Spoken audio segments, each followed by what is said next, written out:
Hello friends, स्वागत है आप सभी का मेरे YouTube channel learn and grow में। कल के टॉपिक पर मैंने आपको प्रॉब्लम्स ऑन नंबर से जुड़े कुछ क्वेश्चन बताए थे। तो चलिए उसी को हम आगे बढ़ाते हुए कुछ और क्वेश्चंस करते हैं। तो देखिए क्या कह रहा है, दो संख्याओं का योगफल 23 है तथा गुणनफल 120 है। इनके वर्गों का योग कितना होगा? तो सबसे पहले हमें क्या मानेंगे, दो संख्याएं कह रहा, तो माना पहली संख्या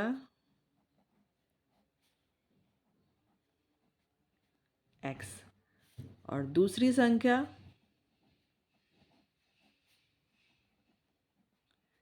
23 माइनस x हो जाएगी। ठीक है ना। अगर हम अलग अलग वेरिएबल लेंगे तो हमें ये सॉल्व करना थोड़ा कठिन हो जाता है। तो देखिए योगफल कह रहा था तो हमने योगफल से घटा दिया तो दो संख्याएं ज्ञात हो गई। अब क्या कह रहा है, तथा गुणनफल 120 है। और देखिए क्या कह रहा है, तथा गुणनफल 120 है। तो हम इन दोनों संख्याओं को गुणनफल के रूप में लिखेंगे। तो x into 23 minus x is equal to 120। ठीक है। कितना हो जाएगा, x का अंदर गुणा कराएंगे तो कितना हो जाएगा, 23x minus x square is equal to 120। अब इन सबको ऐसे लिखेंगे, इधर ले जाएंगे, x square minus 23x plus 120 is equal to 0। ठीक है। अब हम इसको द्विघात समीकरण के रूप में हल करेंगे। तो चलिए शुरू करते हैं। X square minus plus 120 plus minus minus.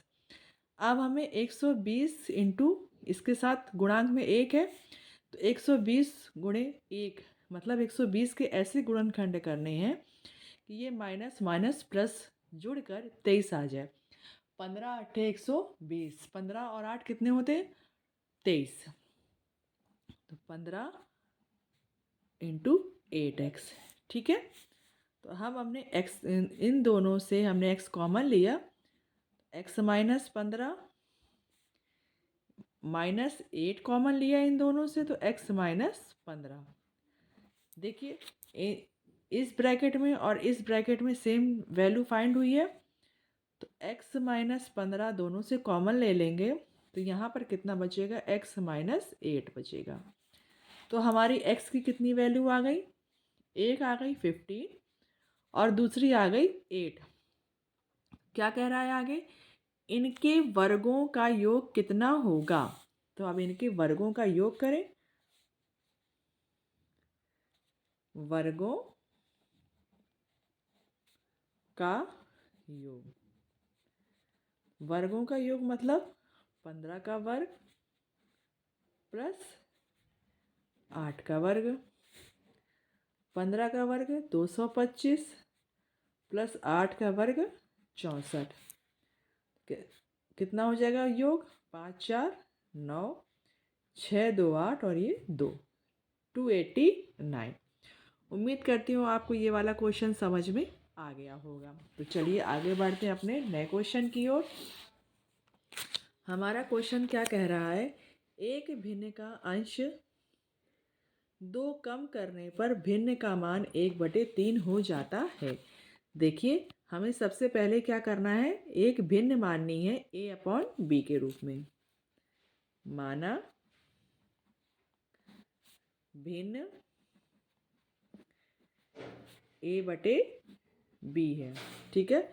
अब क्या कह रहा है, भिन्न का अंश दो कम कर दे, दो कम कर दिया और हर वही है तो भिन्न का मान कितना हो जाता है, 1/3 हो जाता है।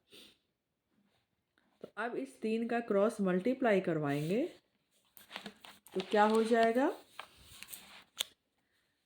3a-2 is equal to b।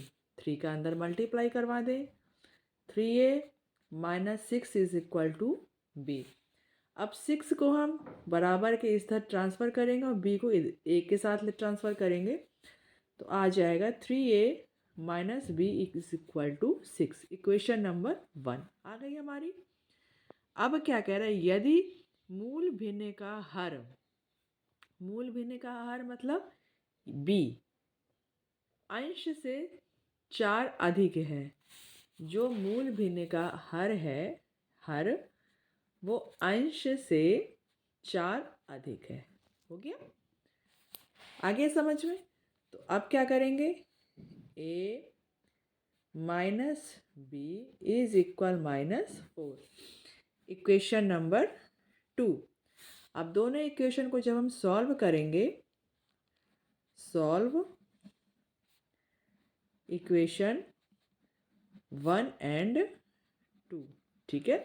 तो क्या आ जाएगा, 3a minus b equal 6, a minus b equal -4।